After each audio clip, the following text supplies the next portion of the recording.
Hello, Malenadu ಖಾದ್ಯ YouTube ಚಾನಲ್ಗೆ ಸ್ವಾಗತ. ಅಮೃತ ಫಲ ಅಂತಾನೆ ಹೇಳಬಹುದಾದಂತಹ ನೇರಳೆ ಹಣ್ಣಿನ ಜ್ಯೂಸ್ ಹೇಗೆ ಮಾಡೋದು ಅಂತ ನೋಡೋಣ. ಮೊದಲು ಒಂದು ಜಾರಿಗೆ ನೇರಳೆ ಹಣ್ಣಿನ ಸೀಡ್ಸ್ ಎಲ್ಲ ತೆಗೆದು ಅದರ ತಿರುಳಿನಷ್ಟೇ ಒಂದು ಬೌಲಷ್ಟು ಆಗಿತ್ತು, ಅದನ್ನ ಹಾಕೊಳ್ತಾ ಇದ್ದೀನಿ.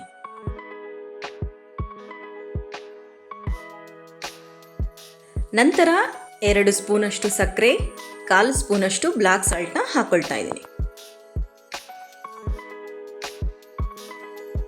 ಸ್ವಲ್ಪ ರುಚಿ ಹೆಚ್ಚಾಗೋದಿಕ್ಕೆ ಪುದೀನ ಸೊಪ್ಪು ಸಹ ಹಾಕೊಂಡಿದ್ದೀನಿ.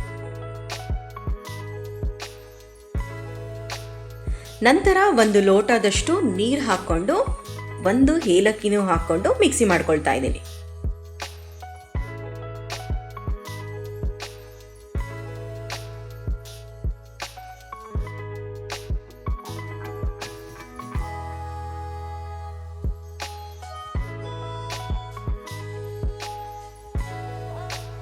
ರೆಡಿಯಾಗಿರುವಂತಹ ನೇರಳೆ ಹಣ್ಣಿನ ಜ್ಯೂಸ್ನ 2 ಗ್ಲಾಸ್ಗೆ ಹಾಕೊಳ್ತಾ ಇದ್ದೀನಿ.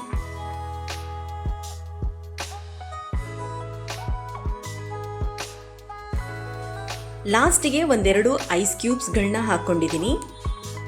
1/2 ಸ್ಪೂನಷ್ಟು ನಿಂಬೆ ರಸನ ಹಾಕ್ಕೊಂಡು ಮಿಕ್ಸ್ ಮಾಡಿಕೊಂಡು ಕುಡಿಯೋದ್ರಿಂದ ತುಂಬ ರುಚಿಯಾಗಿರುತ್ತೆ. ಒಮ್ಮೆ ನೀವು ಮಾಡಿಕೊಂಡು ಹೇಗೆ ಬಂದಿತ್ತು ಅಂತ ಕಮೆಂಟ್ ಮುಖಾಂತರ ತಿಳಿಸಿ ಎಂದು ಹೇಳ್ತಾ, ಈ ವಿಡಿಯೋ ಇಷ್ಟ ಆಗಿದ್ರೆ ಲೈಕ್, ಶೇರ್, ಕಮೆಂಟ್ ಮಾಡಿ, ಸಬ್ಸ್ಕ್ರೈಬ್ ಮಾಡ್ಕೊಳ್ಳೋದನ್ನು ಮರಿಬೇಡಿ. Thank you.